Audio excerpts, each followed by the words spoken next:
received the invitation to this session and the title of Weathering the Storm, it struck me that perhaps in these days when we keep hearing about natural disasters and calamities every day, it made a lot of sense for a school like Woodstock to include in the life skills it imparts how to weather storms.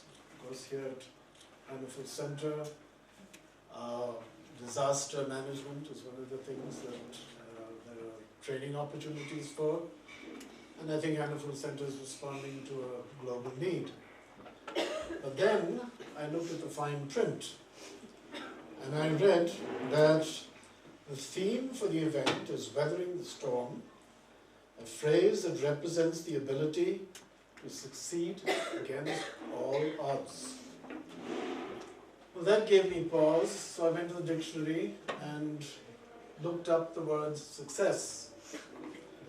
And I found in my dictionary that it means the accomplishment of an aim, a favorable outcome, the attainment of wealth, fame, or position, or about things that turn out well. I've longed for many of those things, occasionally tasted them, but that's the experience I do not have. When I was at Woodstock, there was a motto up on the walls in Latin which said, Parma non signa pulveri, I hope I pronounced it right, but the meaning, we were told, was that no palm of victory without the dust of struggle. Palms of victory was the hope. We found out later on in our adult years, the dust of struggle was what was always guaranteed. But weathering storms can be of different kinds. When I was here at Woodstock, that phrase would probably remind us of the pounding rain on the tin roofs of the hostel every monsoon, or going out into the hills and getting soaked without all the elaborate equipment that people take with them to the hills these days. But in our years, there were other storms gathering around us. And Woodstock was also a preparation of how to weather those storms. 8 decades ago, there was a world war.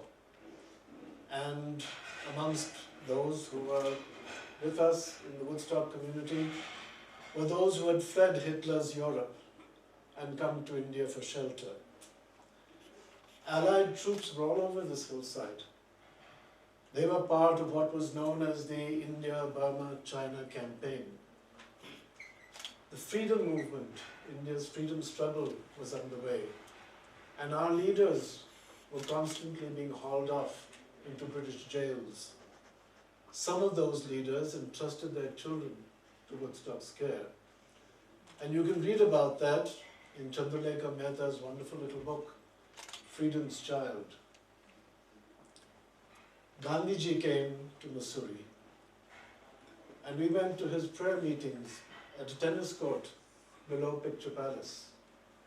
And his message was that the struggle that he was leading was less about getting the British out of India, and even more about learning to care for others.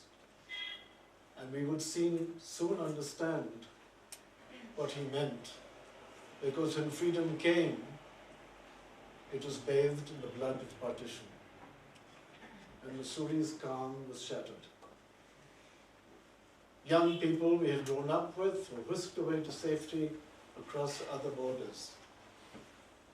Families, devastated families, were being moved out of Missouri, out of Dehradun, across the blood-stained plains of Punjab.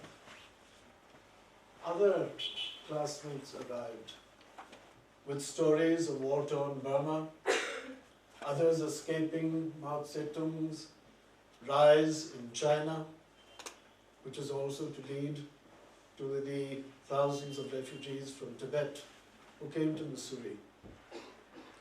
And Woodstock shared their stories of pain and their hope. Not long after, the Mahatma was assassinated. And these themes were constantly being talked to us, often in Parker Hall assemblies. And my generation, growing up at Woodstock, knew that the only thing that was certain was change. How would we handle that? Woodstock had given us a certain faith in diversity, a certain ability to hope and to believe that we could work for a better world. And in our different ways, we took that message with us and tested it in our adult years as we moved across to different corners of this country and to distant parts of the world. But when I look back at the age of 84, I'm not sure that I could say that I know anything about success. Sometimes it seems a long string of, if not lost causes, but causes that are uncertain. And maybe it's always been that way. Maybe each generation passes on great causes to the next, along with the hope and hopefully along with the resilience to continue striving for a better world. Let me give you a personal example. Some years ago, in the mid-80s, I was part of the world's largest effort to deliver on a promise to our citizens of safe water and sanitation. This was the National Drinking Water Mission that had been set up by late Prime Minister Rajiv Gandhi. And at the center of that mission was a product. It was the India Mark II hand pump, a device that had been created by a group of missionaries in Madhya Pradesh and then went around India and around the world as a product of hope for those for whom safe drinking water was a dream. Across India, in the most difficult terrains, I and my colleagues from the National Institute of Design were part of the National Drinking Water Mission, helping to not just to position hand pumps, but also to create the awareness of behaviors that went with moving from polluted ponds and streams and polluted wells to this device which drew up safe water from the ground. 40 years later, most of the hand pumps that we installed are dry. Others are painted red for danger because the groundwater is so polluted with arsenic and other poisons that the hand pump is no longer a guarantee of safe water. Climate change has made this crisis even more severe. So, was I on a winning team or a losing one? What then is success? When we worked on that National Drinking Water Mission, my students and faculty colleagues from NID, why would we be working on hand pumps? We were there because at the National Institute of Design, we had adopted a revolutionary approach to pedagogy, revolutionary at least in the Indian context. It was learning by doing. Learning by engaging in real life problems for real people with real problems. And the hand pump, how to use it, and how to change one's behavior was part of that. It was a revolution in the sense that in this country, as many of you know, so many young lives are dominated by the anxiety of reaching certain grades and marks and percentages. At NID, there was none of that. No mark sheets, no grades, no exams. But one of the toughest courses anywhere in India. The government of India, which had established the National Institute of Design, would not recognize our diploma for many years because there were no percentages on little papers that we could produce. Instead, our young people went out with portfolios of actual design work they had done as young professionals for real people, for real problems, for real clients. But we succeeded where it counted most, in the marketplace. And global recognition came to NID. And the United Nations held its first ever conference on design at the NID campus in Ahmedabad and held up the Indian model to the world. Cause for celebration, storms weathered, blue skies. Hold it. A few years ago, the Parliament of India declared NID to be an institute of national importance, giving it the privilege of bestowing degrees rather than diplomas. Watch it. The minute you give degrees in this country, you come under the university system, which is still rigid. So are we back to grades, exams, mark sheets, and percentages? You bet we are. So the cause of education, to which I gave 25 years plus of my life, has that succeeded or has it failed? NID and design is a profession to which many young Indians aspire. And design schools are opening up at every corner of the country.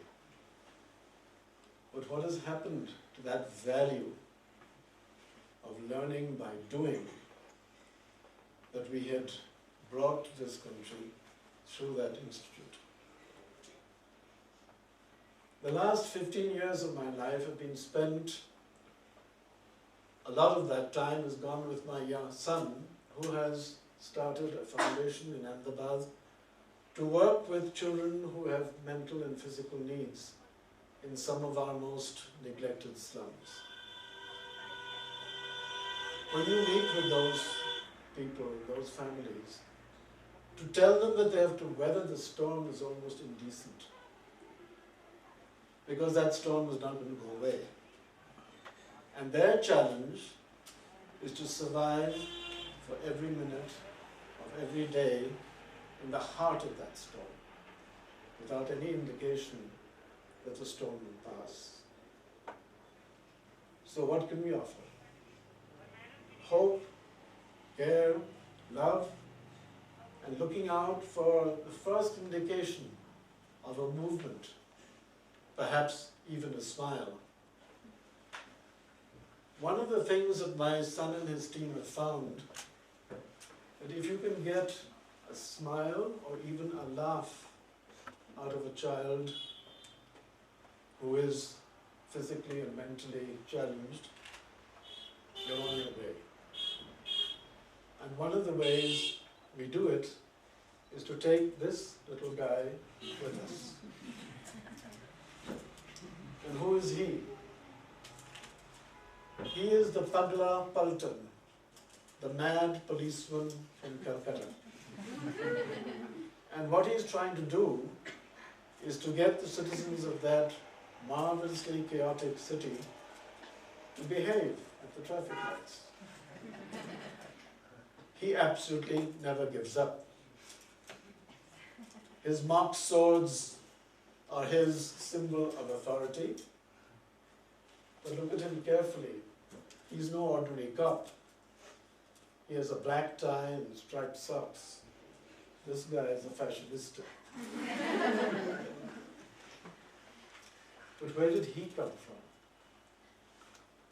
He was made by a family who had to run for their lives and cross another border, reminding me of another partition, of other people who had to flee their homes.